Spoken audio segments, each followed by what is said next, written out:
Hello बच्चों, let's see the question and the question is which of the following is not a Lewis acid. हमारे पास यहाँ पर चार ऑप्शन दिए हुए हैं, हमें ये पहचानना है इसमें से हमारा लुईस एसिड कौन नहीं है।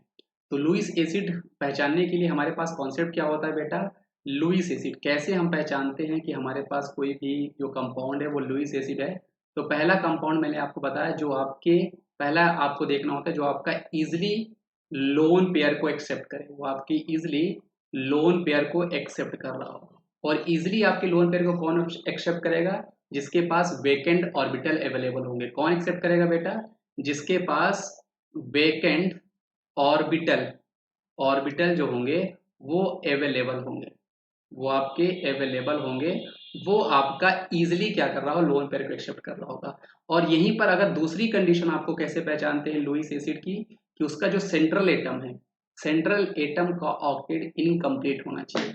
मतलब जो बेटा आपका सेंट्रल एटम है कंपाउंड का, central atom has incomplete octet, has incomplete octet.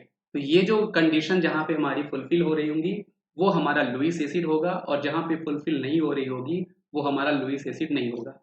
अब हम ऑप्शन नंबर ए की बात करते हैं। तो एक्चुअल में जो हमारे पास ये सिलिकॉन F4 है, यहाँ पर हमारे पास सिलिकॉन जो हमारा सेंट्रल एटम है, इसके पास वेकेंट डी ऑर्बिटल अवेलेबल है, इसके पास वेकेंट डी ऑर्बिटल अवेलेबल है, जिसके कारण ये लोन पेयर को एक्सेप्ट कर सकता है। ये हमारा लुईस एसिड हुआ, ये हमारा लुईस एसिड हुआ। ऑप्शन नंबर सी की बात करते हैं, तो यहाँ पे जो सेंट्रल एटम हमारे पास बोरॉन है, इसका ऑक्टेट भी इनकम्प्लीट है।